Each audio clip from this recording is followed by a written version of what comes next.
और ब्रेक के बाद आपका फिर से स्वागत है। और आइए बात करते हैं हमारे रोज के संस्करण आजादी के मतवालों को लेकर। स्वतंत्रता की गाथा के आज के संस्करण में हम राजा महेंद्र प्रताप सिंह को याद कर रहे हैं, जो स्वदेशी आंदोलन से गहराई से जुड़े थे। हम ओडिशा के स्वतंत्रता सेनानी गोपबंधु चौधरी को भी याद कर रहे हैं और हम शहीद इंद्रभूषण राय को भी याद कर रहे हैं। डालते हैं उनके सफर पर एक नजर।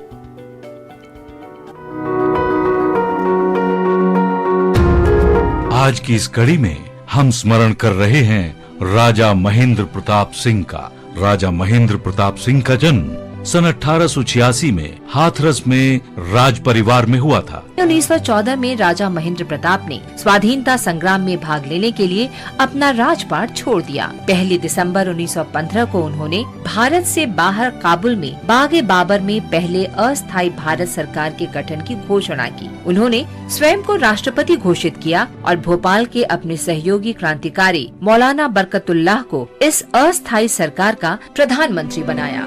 राजा महेंद्र प्रताप स्वदेशी आंदोलन से भी गहराई से जुड़े रहे और उन्होंने स्थानीय कारीगरों के साथ छोटे उद्योगों को लगातार बढ़ावा दिया। दादा भाई नौरोजी और बाल गंगाधर तिलक के भाषणों से गहराई से प्रभावित राजा महेंद्र प्रताप ने विदेशी कपड़ों को जलाने का आंदोलन चलाया। स्वाधीनता संग्राम में भारत के लिए समर्थन जुटाने के प्रयास में उन्होंने बाहर के कई देशों की यात्रा की।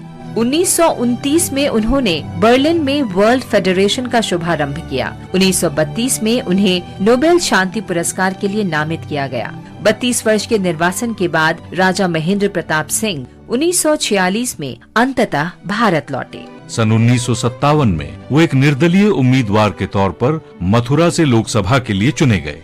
29 अप्रैल 1979 को अपनी अंतिम सांस तक वो लगातार समाज सुधार के कार्यों के लिए समर्पित रहे। महान राष्ट्रवादी नेता राजा महेंद्र प्रताप सिंह को शत शत नमन। आज हम ओडिशा के स्वतंत्रता सेनानी गोपबंधु चौधरी का भी स्मरण कर रहे हैं। उनका जन्म ओडिशा के जगत सिंहपुर जिले में हुआ था। पढ़ाई पूरी करने के बाद वे डिप्टी मैजिस्ट्रेट के रूप में ब्रिटिश शासन से जुड़े। 4 वर्ष बाद ही उन्होंने डिप्टी मैजिस्ट्रेट के पद से इस्तीफा दे दिया और अपना जीवन देश के लोगों के लिए समर्पित कर दिया।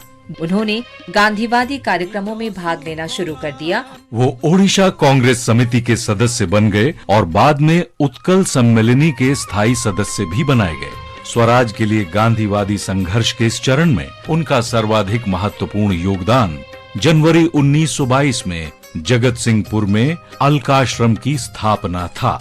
इस आश्रम में उन्होंने ग्रामीण पुनर्निर्माण और शिक्षा की गांधीवादी प्रणाली को प्रायोगिक तौर पर अपनाया।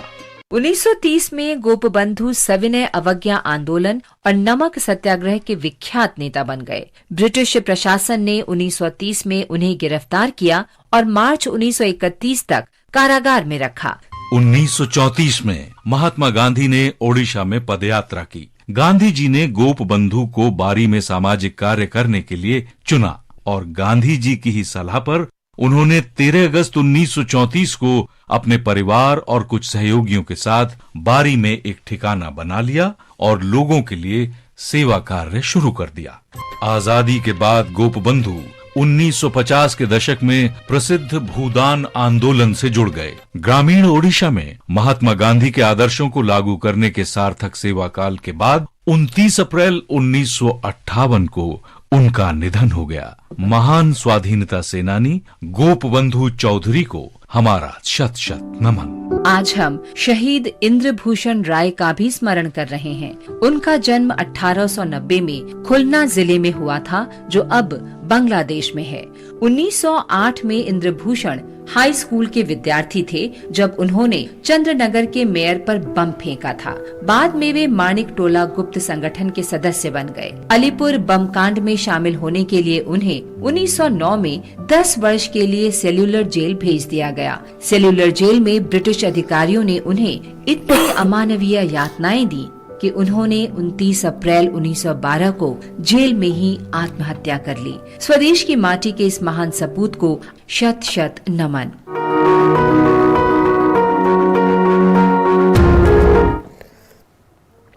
और आजादी के